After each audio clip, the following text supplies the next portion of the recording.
안녕하세요. 안녕하세요. 지식재산과 관련된 다양한 정보를 쉽고 재밌게 전달해드리는 고품격 소셜 토크쇼 4시의 토크청입니다. 저는 진행을 맡고 있는 토크청의 4시의 남자 박승우 심사관입니다. 지식재산 데이터를 활용한 창의적 아이디어와 비즈니스 모델을 발굴하기 위한 2019 지식재산 정보활용 창업 경진대회, 저희가 지난달 소개해드렸던 거 기억들 나시죠? 지식재산 정보활용 창업 경진대회에 참가할 수 있는 기회가 이제 한 열흘 정도 남았는데요. 자, 그래서 오늘과 내일 양일간에 걸쳐 실제 지식재산 정보를 활용해서 창업을 하신 분을 모시고 그 얘기를 한번 들어볼까 하는데요. 일단 먼저 모셔보도록 하겠습니다. 어서 오세요. 네, 인사 부탁드리겠습니다. 네, 안녕하세요. 온라인 간편 상표 등록 서비스 마크인포를 운영하는 문경의 변리사입니다. 반갑습니다. 변리사이시자 네, 또 마크인포 대표 우리 문경의 대표님이 나오셨는데, 자, 지식재산 정보 이렇게 활용하면 창업 아이템이 된다라는 오늘의 주제로 이야기를 본격적으로 시작하도록 하겠습니다. 먼저 우리 문경의 대표님은 창업하시기 전부터 원래 변리사로 또 활동을 하셨던 것 같은데요. 예, 어떻습니까? 네, 맞습니다. 제가 2006년도부터 변리사업을 시작해서 지금 13년째 하고 있습니다. 그렇군요. 자, 이 변리사라 하면 이 많이들 또 부러워하시는 그 선망의 또 직종, 직업 아니겠습니까? 예. 자, 참 고수익이 보장되고 또 안정적인 직업을 하는 변리업. 또 사실 또 바빠요, 변리업이. 그런데 그 바쁨에도 불구하고 어떻게 또 창업까지 또 이렇게 하시게 됐는지 그것부터 상당히 궁금해요. 예, 어떻게 하시게 된 겁니까?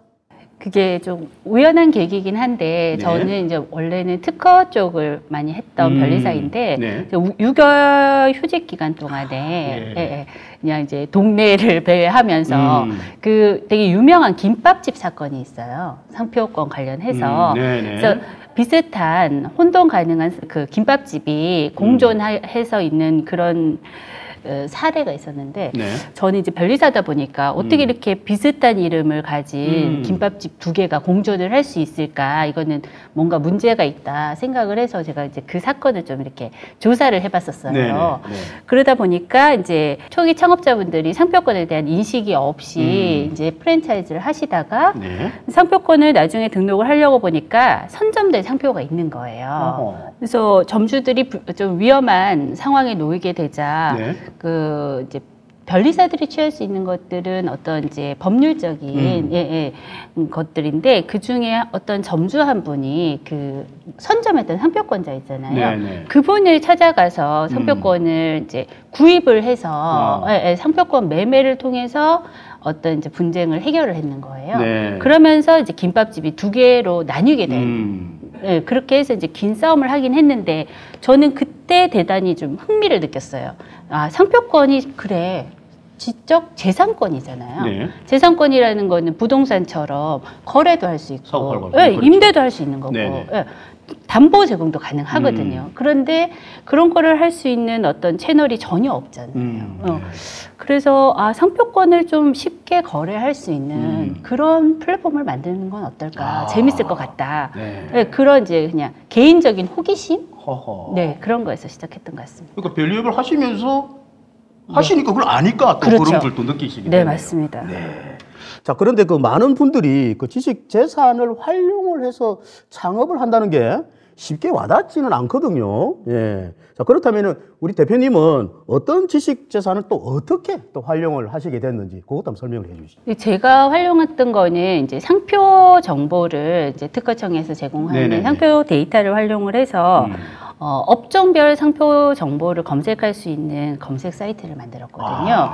근데 이게 원래 개인이 이런 이제 검색 사이트를 만들려고 하면 대단히 이제 데이터를 뭐 좀 가공도 해야 그렇죠. 되고 예, 검색 엔진도 달아야 되고 그러면 대단히 많은 비용과 노력이 필요하거든요. 전문 지식도 들어가죠. 그렇죠. 예.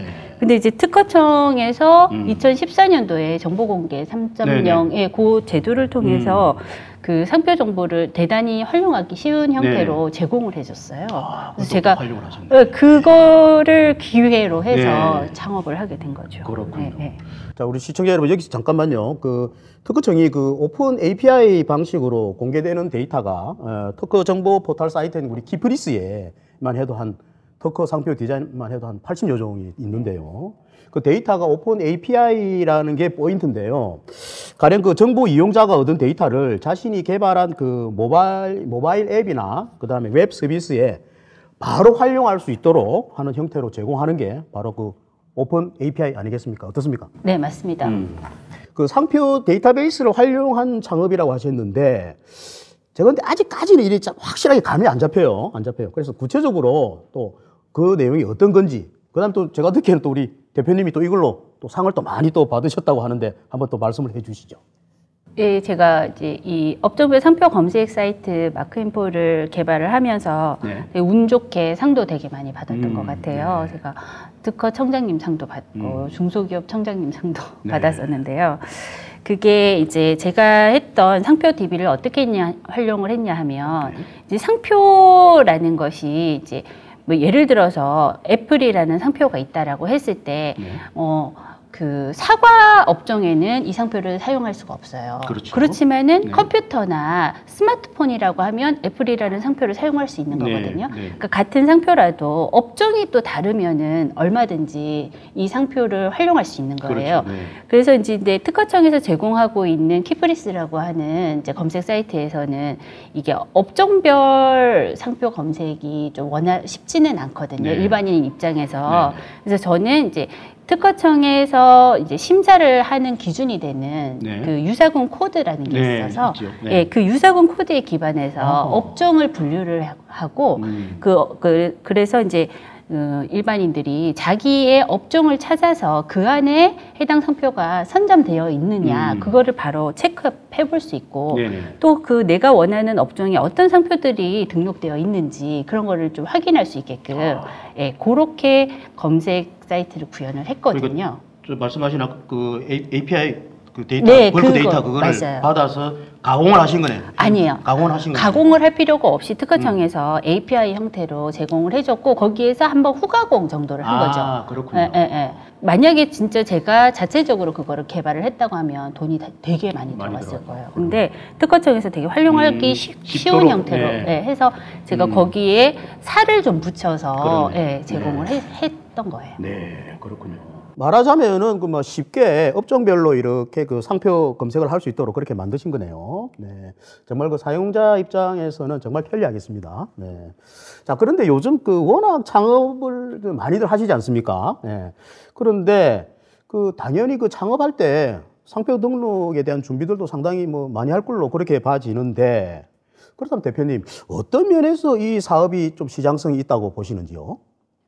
네, 저도 이제 그 사업을 준비를 하면서 이 시장에 대해서 좀 알아봤었는데요. 한 해 이제 평균 창업자들이 신규 사업자가 증가되는 게 한 해 120만 개 정도 되는데 실제 저희 아시다시피 상표 출원하는 출원 건수 자체는 20만 건이 채 안 되거든요. 10%도 안 된다는 10%도 안 된다는 거죠. 그러니까 한 8% 그 정도 수준이니까 대다수의 그 사업자분들이 상표 등록에 대한 개념을 별로 갖고 있지 않다라는 모르고 계시나요? 근데 또 하나 이제 되게 중요하다고 생각하는 게 요즘에는 지역 사업에서만 비즈니스를 하는 것이 아니라 온라인 비즈니스가 굉장히 활성화되어 있고 지역 사업을 하더라도 온라인을 통해서 검색이 되게끔 하고 마케팅을 하고 있거든요. 그러다 보니까 그 온라인 마케팅에 하는 데 있어서 키워드가 대단히 중요하거든요. 그러니까 그게 즉 자기의 상호를 실컷 알렸는데 다른 지역에 있는 다른 상호를 검색 결과가 나타내 준다고 하면은 이제 결국 자기 홍보가 안 되는 거잖아요. 그렇죠. 그러니까 온라인 비즈니스가 대단히 발달을 하다 보니까 상표권에 대한 중요성이 점점 더 중요해질 거로 생각이 됐어요. 특히 이제 뭐 중국 같은 데에서는 온라인 그 뭐 쇼핑몰 자체도 상표권이 없으면은 입점도 안 되게끔 그렇게 하고 있거든요. 아마존도 그렇고요. 그래서 우리나라도 점점 그런 쪽으로 가지 않을까. 그래서 상표권을 좀 잘 활용하고 좀 상표권에 대한 인식을 좀 많이 높여야 되겠다. 그렇게 생각을 했습니다. 그렇군요. 사업을 하면서도 이 상표 출원을 안 하시는 분들이 생각보다 많네요. 그래서 아마 이것이 블루오션이 될 수 있지 않는가 하는 그런 생각이 또 드는데, 자, 그렇다면은 창업을 준비하시는 분들이 상표권에 대한 준비를 제대로 하지 않아서 피해를 입는 경우가 좀 종종 있는 거 아니겠습니까? 주로 어떤 사례가 있는지 그걸 한번 소개해 주시죠. 제가 지금 서비스를 계속 한 4년째 하고 있는데 한 일주일에 한 번 정도는 침해 이슈로 전화를 받는 것 같아요. 그렇구나. 경고장을 받았다 아니면 누가 내 거를 침해했다. 예, 일주일에 몇 번도 받는 것 같아요. 그래서 특히 요즘에 더 심해지고 있는데 대표적인 사례 중에 하나는 열정감자 사례가 있을 것 같아요. 그 열정감자를 하던 이제 그 청년 창업자들이 TV 프로그램에 방영이 되고 하면서 되게 이제 되게 인기를 많이 끌었어요.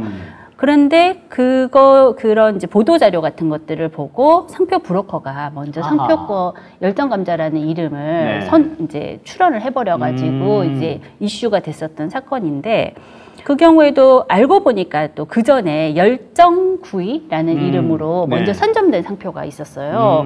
그러다 보니까 어찌 됐든 상표 등록을 받기가 좀 쉽지 않은 상황으로 몰렸고, 그래서 이 친구들이 그 이름을 자기네들이 독점을 할 수 없는 형태가 되어버린 거죠. 그래서 나중에 이제 이름을 바꿔서 청년 사업가 이런 이름을 좀 유명하게 그렇게 알리려고 했는데 좀 쉽지는 않았던 것 같아요. 그 대표님이 직접 올린 컬럼 같은 걸 제가 봤었거든요. 그게 너무 뼈 아프다는 얘기를 하셨던 것 같아요. 가장 바람직하기로는 이거를 상표권을 먼저 좀 조사를 해보고 자기 이름을 유명하게 만드는 게 자기 권리가 되는 지름길이겠죠. 네, 그렇군요. 우리 변리사는 뭐 방송에 이왕 나온 김에 또 상표 또 전문 변리사분으로서 요 제도만큼은 요 법만큼은 좀 국민들이 좀 알아두었으면 좋겠다 하는 거 한 몇 개 있으면 그거 오늘 좀 이 자리에 한번 소개를 해 주시죠.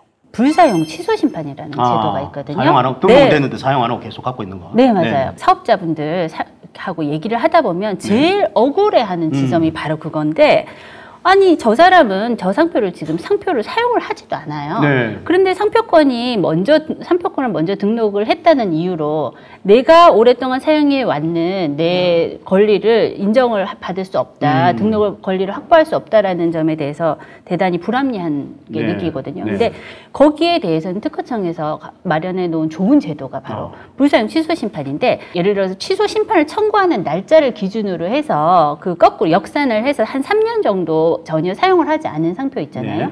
그런 상표에 대해서는 이 상표 권리를 취소를 해달라. 그런 청구를 할 수가 있어요. 그런 심판을 청구를 하면 특허청에서 이제 그 상표권자에게 이제 상표를 사용했다는 증거를 내라. 이렇게 이제 요청을 하게 되고, 그쪽에서 정당한 증거를 제시하지 않는다면 그 상표권을 취소를 할 수 있는 그런 제도가 있어요. 그래서 지금 뭐 상표 등록만 받아놓고 사용을 하지 않는 상표라고 하면 내가 좀 출원이 늦어졌다 하더라도 권리를 확보할 수 있는 그런 방법이 있거든요. 네네. 알고 계시면 혹시라도 이제 상표 침해다, 뭐 간판 바꿔라 하는 요구가 있을 때, 네네. 그런 부분도 한번 검토를 해볼 수 있는 거죠. 자, 우리 시청자 여러분, 이래서 상표권이 상당히 중요합니다. 창업 초기에 제대로 챙기지 않으면은 언제 어떻게 터질지 모르는 시한폭탄이 될 수도 있겠는데요. 사실은 특허 출원보다는 상표 출원이 좀 더 쉬워요. 그럼에도 불구하고 상표 출원이 좀 적은 이유가 뭘까? 그거 어떻게 변리사님 한번 고민해 보신 적은 없으신지요? 이때는 이런 상표 제도에 대한 인식도가 좀 낮은 게 가장 아직은 큰 원인인 것 같아요. 창업을 하면은 사업자 등록은 하는데 상표 등록은 안 하거든요. 세무서에서 그런 말 못 들었는데. 그렇죠. 그런 말씀도 많이 듣고 세무서에서 등록해줬는데 왜 나한테 독점을 안 주겠다는 거냐. 그런 말씀도 하시고, 그래서 아직 우리 특허청도 또 상표 제도를 좀 더 많이 알려주셔야 될 것 같고요. 그리고 또 용어도 되게 어려워요. 출원하고 상표 등록하고가 뭐가 다르냐, 이런 말씀 제일 많이 하세요. 근데 출원은 신청을 하는 행위고, 이제 등록은 그 심사를 거쳐서 등록을 받은 거를 의미를 하는데, 그런 것처럼 이제 용어 자체도 좀 어렵고 하다 보니까 상표 출원을 하다가 포기를 하는 경우들도 좀 있으실 것 같아요. 또 아무래도 전문가 변리사를 이용하시다 보면 조금 비용 부담도 네. 있지 않을까 생각합니다. 네. 오늘은 우리 대표님이 새로운 그 서비스 솔루션에 대해서 개발하시고 그 시장에 뛰어들었다는 그 내용을 들었는데요. 자, 시간 관계상 오늘은 여기까지만 딱 들어보고요. 자, 내일 또 계속해서 우리 대표님이 창업은 어떻게 했는지 그 창업 노하우에 대해서 들어보도록 하겠습니다.